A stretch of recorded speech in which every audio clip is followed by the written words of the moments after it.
Muito bem, estamos de volta com o nosso programa Escola da Fé. Você viu aí que o intervalo é muito rápido, porque não tem propaganda, não tem comercial.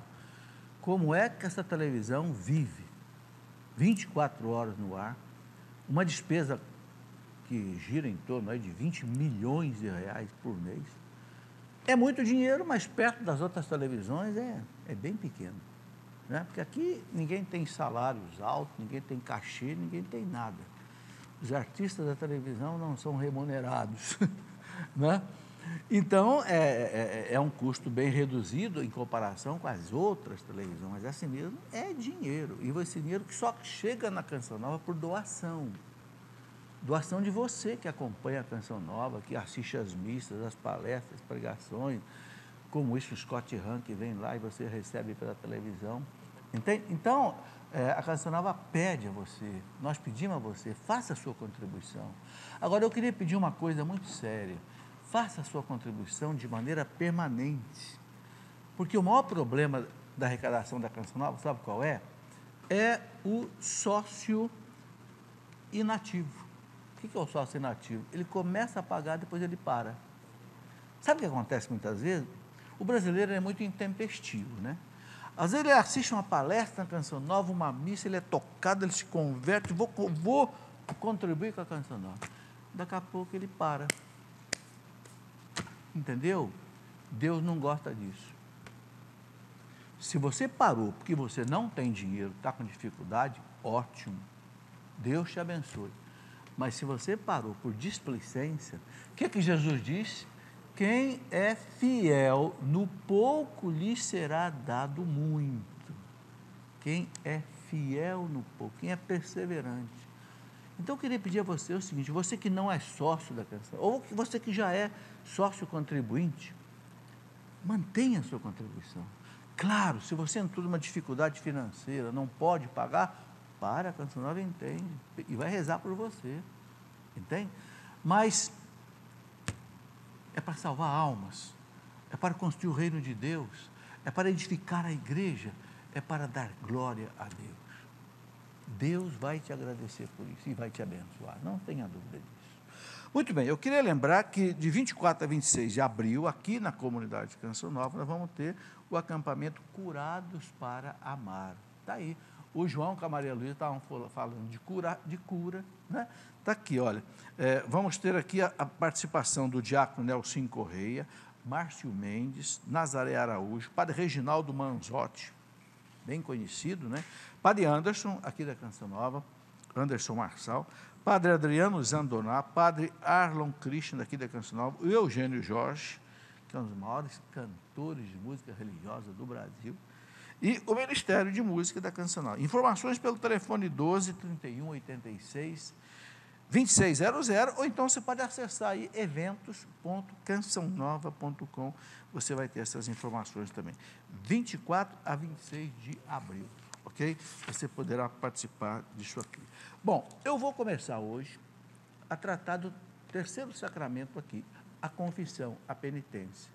Eu já expliquei que na Escola da Fé, desse primeiro semestre, nós vamos tratar dos sacramentos, né? Por quê? Porque os sacramentos são as vias da salvação. Eu gosto até de mostrar essa fotografia que tem na capa desse livro, Os Sete Sacramentos. Essa fotografia explica muito bem. Essa fotografia estava lá na Capela do Santíssimo, em Lorena, na Catedral. Eu pedi autorização para o pároco antigo de lá e coloquei na capa desse livro. Você está vendo aqui uma cruz? O cordeiro imolado, o sangue que desce do coração dele, desce aqui numa taça e depois cai em 7 gotas vermelhas de sangue. São 7 sacramentos. O que significa isso? Os sacramentos são as vias da redenção. Tudo aquilo que o Cristo conquistou para nós, com a sua morte na cruz, as graças chegam a nós pelos 7 sacramentos. A única igreja que tem isto é a Igreja Católica. Mas tem muito católico que não conhece os sacramentos. Então, eu estou fazendo aqui essa catequese litúrgica dos sacramentos. Entende? Eu sei que muita gente já sabe isso de cor e salteado, mas tem muita gente que não sabe. Então, eu peço paciência a quem já sabe para caminhar com a gente. Tem esse livro que explica isso, tem essa coleção de 7 livrinhos que eu escrevi para a editora Canção Nova, né? E um deles é sobre a penitência, está aqui, esse aqui é sobre a penitência. O que tem nesses livrinhos? Tem, primeiro, a doutrina do sacramento, que a igreja ensina, que está no catecismo, que está, né, na documentação da igreja. O que o Código de Direito Canônico fala do sacramento? Porque o Código de Direito Canônico, ele regula a vida da igreja. Quem que pode celebrar o sacramento, quem que pode receber o sacramento, tudo. Então, aqui tem os cânones. E tem também aqui o rito de cada sacramento. O que é a liturgia da igreja? A liturgia da igreja é a celebração dos 7 sacramentos e dos sacramentais. Então, esses livrinhos, para quem trabalha com catequese, é muito bom. Uma coisa bem objetiva, bem prática, e esse que contém os 7 ao mesmo em todo, num livro só. Bom, escrevi também um livro, Por que confessar e como confessar. É um livro prático também, né, um pouco diferente do outro, para mostrar como é que você faz um exame de consciência, como é que você conversa com o padre, como é que você conta os seus pecados, quais são os pecados que você tem que contar, quantas vezes, enfim, detalha a questão da confissão. Vamos, então, começar a nossa conversa colocando aqui na televisão algumas coisas mais importantes que nos guiam. Primeira coisa, a instituição do sacramento. Quem instituiu os 7 sacramentos foi nosso Senhor Jesus Cristo. A igreja não instituiu nada. A igreja apenas entendeu com o tempo que Cristo instituiu o batismo, instituiu a crisma, instituiu a Eucaristia, a confissão. A igreja foi entendendo. Inspirada pelo Espírito Santo, ela entendeu que são 7. Ok? A tradição da igreja, iluminada pelo Espírito Santo, entendeu isso. Então, Jesus, no dia que ressuscitou, disse aos apóstolos, bem claro, no dia da ressurreição, no domingo da ressurreição, apareceu no cenáculo, os apóstolos com as portas fechadas, ele entrou sem abrir portas, sem rasgar as paredes, porque o corpo ressuscitado agora não ocupa mais espaço, né? E Jesus disse para os apóstolos, recebam o Espírito Santo. Assim como o Pai me enviou, eu vos envio. Aqueles a quem perdoardes os pecados serão perdoados. Aqueles aos quais os retiverdes serão retidos. João 20, 22. Isso é uma coisa impressionante. Eu fico impressionado com essa citação, porque foi a primeira coisa que Jesus fez depois que ele ressuscitou. Não sei se vocês perceberam isso, foi no domingo da ressurreição, na tarde do domingo da ressurreição. Os apóstolos estavam trancados no cenáculo com medo dos judeus. Não é? A gente viu que Pedro ficou com medo daquele soldado, daquela empregada que disse, você também é galileu. Eu, que isso? Eu não sei nem o que você está falando, não sei quem é esse homem. Estavam morrendo de medo. Jesus aparece para eles no cenáculo e fala para eles, recebam o Espírito Santo. Fez ali como que um Pentecostes avançado, em avant-première. Recebam o Espírito Santo. Por quê? Porque todo sacramento é ministrado no poder do Espírito Santo. Então, recebam o Espírito Santo. Assim como o Pai me enviou, eu vos envio a vós. Porque esse é o plano da salvação. O Pai envia o Filho envia a igreja. Mandou a igreja para batizar, mandou a igreja pregar o Evangelho, mandou a igreja fazer tudo. E voltou para o céu. Voltou para o céu e deixou a igreja, o seu corpo místico, que é o quê? O seu braço estendido na história dos homens, a igreja. Então, ele disse, recebam o Espírito Santo. A quem vocês perdoarem os pecados estarão perdoados. Eu dou esse poder a vocês. Jesus já tinha dito para os apóstolos, quem vos ouve, a mim ouve. Quem vos rejeita, a mim rejeita. Lucas 10, 16. Já tinha dito a eles, pequeno rebanho, né? Lucas 12, 32, pequeno rebanho, não tenham medo, porque foi do agrado do Pai dar-vos o reino. Agrado do Pai dar-vos o reino. Não tenham medo. E diz lá para os apóstolos, em Lucas 10, 19, eu dou poder a vocês para pisar as serpentes, os escorpiões e todo o poder do inimigo. Lucas 10, 19. Quer dizer, Cristo entregou a administração da redenção, tudo aquilo que ele conquistou com sua morte, seu sangue, ele entregou na mão da igreja para distribuir. No livro de Santa Catarina de Sena, o Diálogos, Deus falando com ela, Santa Catarina de Sena, doutora da igreja, um livro maravilhoso, Diálogos, Deus fala para ela, Deus Pai. É na dispensa da hierarquia da igreja que eu coloquei o meu precioso sangue, meu corpo e sangue, ou seja, a Eucaristia, e todas as coisas. Então, isso é impressionante. A primeira graça que nós recebemos depois da instituição que Cristo ressuscitou foi a graça de nós sermos perdoados pelo sangue de Cristo. Meus irmãos, isso não tem preço.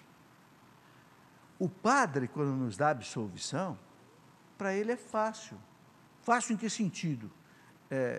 Ele não sofre por isso, se bem que os padres sofrem por ficar horas confessando as pessoas. É um desgaste grande. Mas ele, quando perdoa alguém, ele não sofre nada por isso, mas Cristo sofreu. Alguém pagou o preço do perdão do pecado que você está recebendo. Não é de graça, porque a justiça de Deus tem que ser cumprida. Então, Cristo desceu ao mundo, ofereceu o preço de uma vida de valor infinita à justiça divina, para que todos os homens do mundo, de todos os tempos e lugares, pudessem ser beneficiados desse perdão. Mas tem uma coisa, o perdão precisa ser distribuído. E quem é que distribui o perdão? Os sacerdotes da igreja. A quem vocês perdoarem os pecados estarão perdoados. Cristo não mandou ninguém confessar direto com o Pai. A quem vocês perdoarem, sabe, é uma penitência para os padres ficar no confessionário. Não é brincadeira você ficar escutando o pecado o dia inteiro, não. Aqui na Canção Nova tem uma ala de confessionários e todo acampamento tem aqui aquela fila de gente para confessar. É um desgaste, é um custo, mas Deus mandou que fosse assim. Seria muito melhor para a igreja, para os sacerdotes, se Jesus tivesse dito, cada um confesse comigo e está perdoado. A quem vocês perdoarem. E aí ele diz, a quem vocês não perdoarem, não estarão perdoados. Então, o padre, para decidir se perdoa ou se não perdoa, ele tem que ouvir a confissão. Tem padre que fala, não vou perdoar você não, porque você não está arrependido, porque você não está preparado. Então, volte mais tarde. Então, o padre tem que ouvir a confissão. Entende? São João Bosco, por exemplo, que tinha o dom da ciência, Dom Bosco dizia para os meninos dele, não adianta esconder o seu pecado não, porque eu já sei qual é o seu pecado. Deus já me mostrou, conta tudo. Conta tudo, senão você não vai ser perdoado. Dom Bosco tinha esse dom de ciência, né? O santo cura d'Ars, São João Maria Vianney, ficava 10 horas no confessionário, na cidadezinha de Ars, que tinha, quando ele chegou ali, tinha 300 pessoas. O cura d'Ars entendeu, como toda a igreja ensina, que a igreja resgata o pecador é na confissão. Não adianta você fazer uma experiência de oração se a pessoa não se confessa, não adianta você levar a pessoa para o cursilho se a pessoa não se confessa, não adianta você...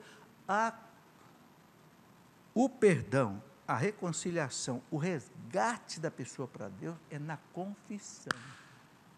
A pregação é para preparar a pessoa para deixar os seus pecados. Por quê?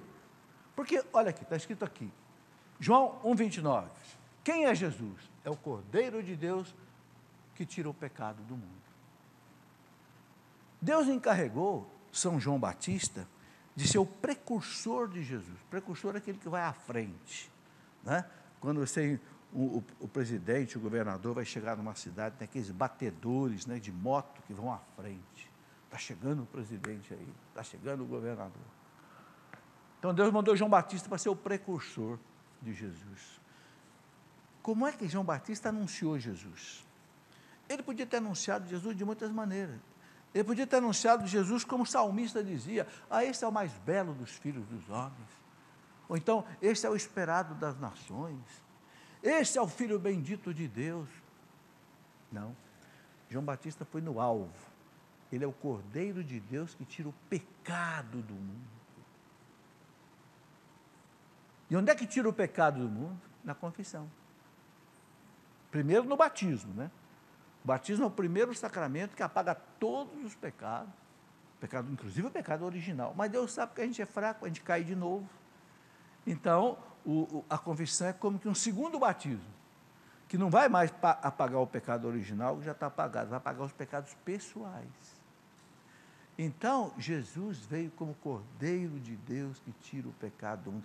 Quem não entender isso, não entendeu Jesus. Jesus não veio na terra para curar as pessoas, Jesus não veio na terra para fazer os milagres. Por que ele fez milagres? Para mostrar que era Deus. Ele não acabou com todos os males do mundo. Jesus acabou com todas as doenças do mundo? Não. Jesus acabou com a fome do mundo? Não. Jesus acabou com todas as misérias do mundo? Não. Os milagres que ele fez foi dizer, eu sou Deus, não tenham dúvida. Aí andou sobre as águas, multiplicou pães, curou leprosos. Claro que a caridade entrou aí. Mas o que Jesus quis fazer como fim, como meta? Tirar o pecado do mundo. Por isso ele morreu numa cruz. Ofereceu a justiça divina, porque Deus é justo. Deus não pode deixar o erro sem consertar, porque quem é justo, errou, ele tem que consertar. A gente não é assim? Quando seu filho erra, você não dá um castiguinho para ele? Vai ficar sem televisão, vai ficar sem videogame, castigo. Não fez tarefa? Quando você erra, você dá a Deus o direito, quando você erra, você dá à justiça divina o direito de te corrigir. A gente chama de castigo, mas o castigo é uma coisa boa. Castigo não quer dizer que eu vou judiar de você, vou humilhar. Não, castigo é correção. Correção. E o pai que não corrige o filho não é um bom pai. A mãe que não corrige o filho não é uma boa mãe. Tem muito menino por aí perdido no mundo porque não teve a correção do pai e da mãe. Virou um bandidinho porque não teve um pai e uma mãe para puxar a orelha e corrigir. Então, Deus é justo. Tudo que tiver errado, Deus corrige. Porque senão a justiça de Deus não existiria.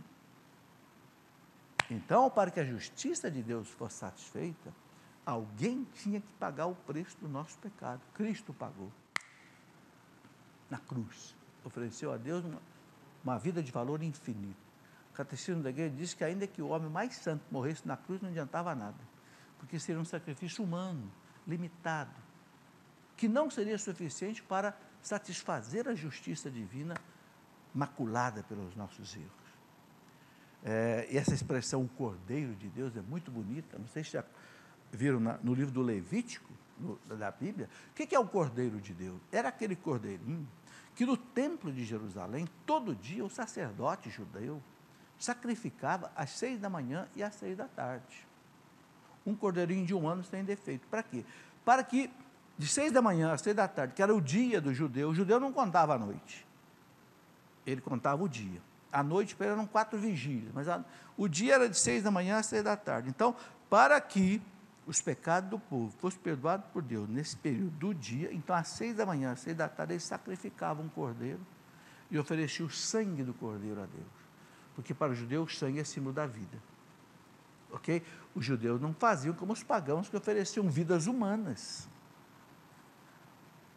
Por exemplo, os maias e astecas aqui da América, do México, quando os espanhóis chegaram aqui, ficaram horrorizados de ver que ofereciam vidas humanas naquelas pirâmides lá do Egito, uma coisa horrorosa. Tinha dia de oferecer 1000 vidas humanas de jovens.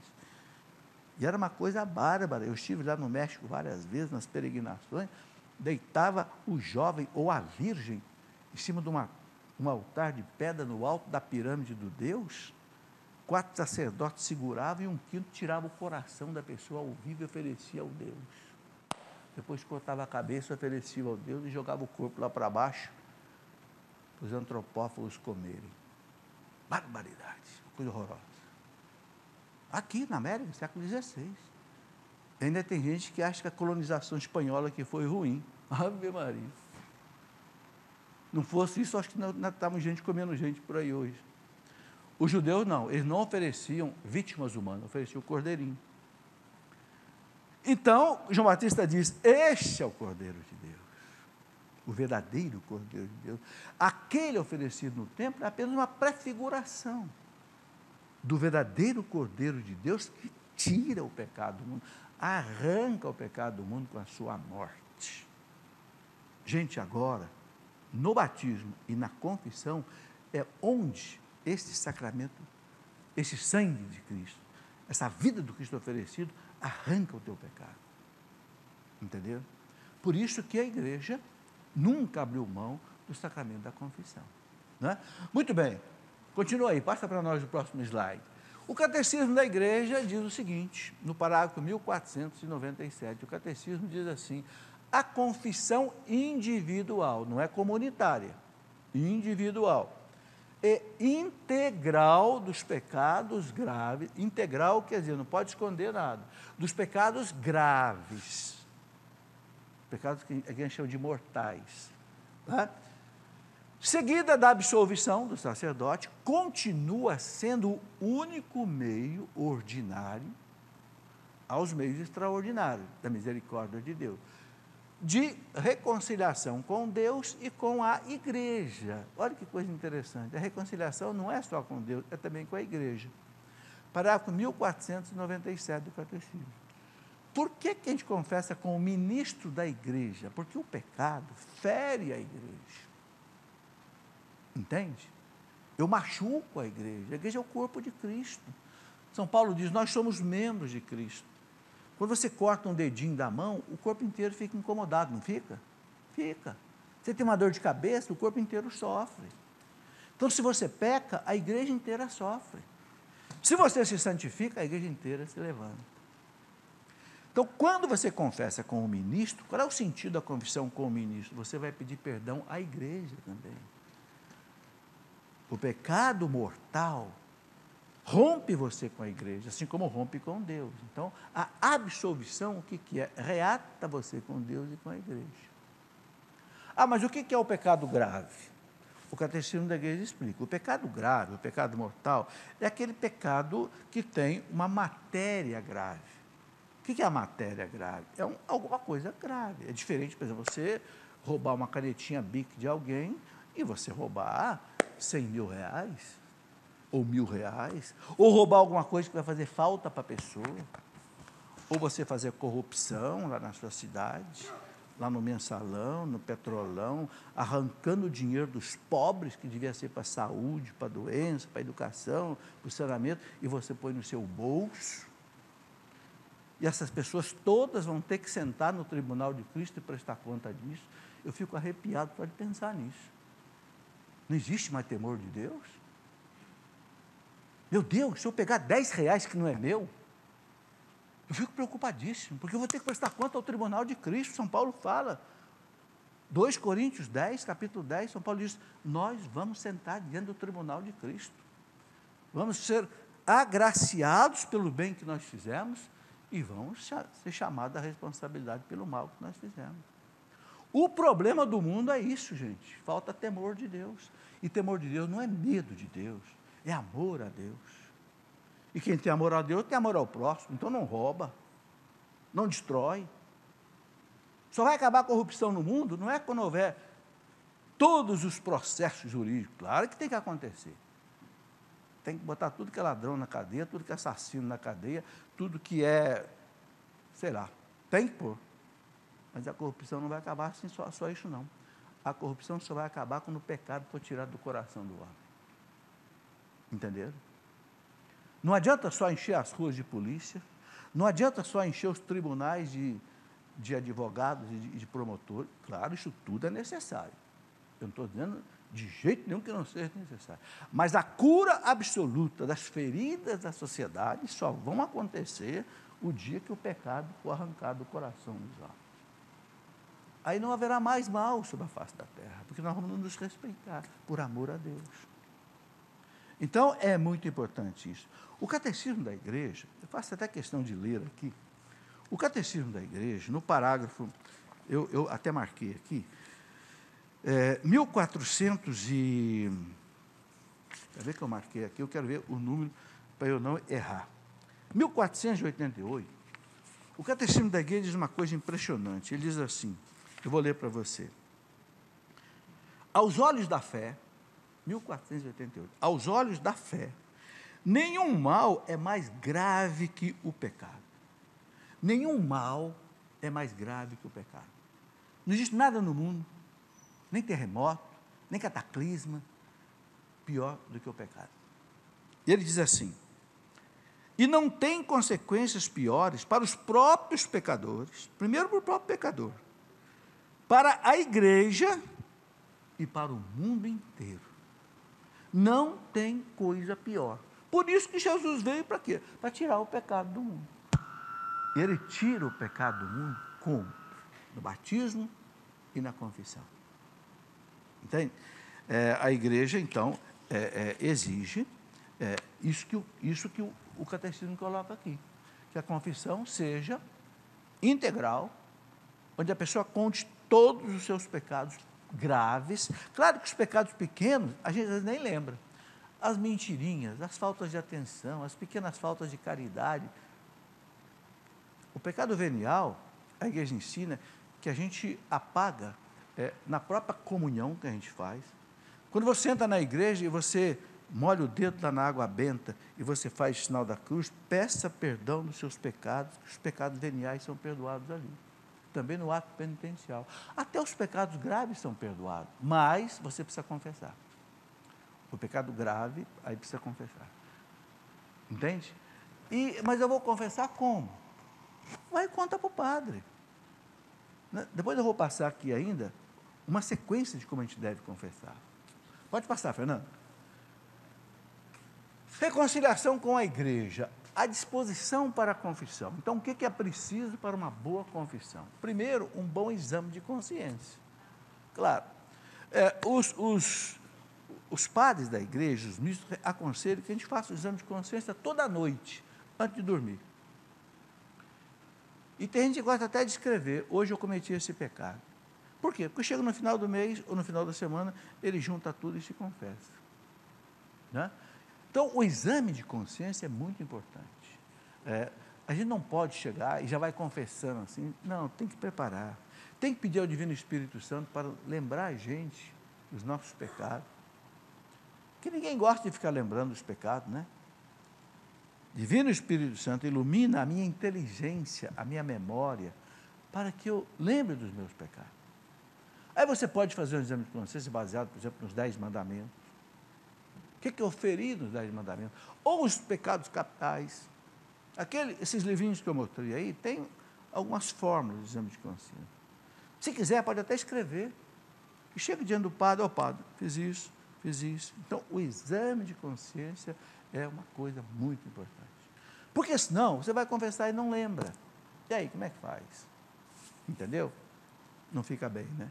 Bom, já me mostraram a plaquinha aqui do intervalo, vamos fazer mais um intervalo, mas daqui a pouquinho a gente volta. E se você tiver alguma pergunta que queira mandar aqui para o programa, por e-mail, pelo Facebook, pode mandar. A gente também vai respondendo aqui na medida do possível. O e-mail do programa, escoladafé@cancionnova.com, e tem também aí o Twitter, tem o Facebook da Canção Nova.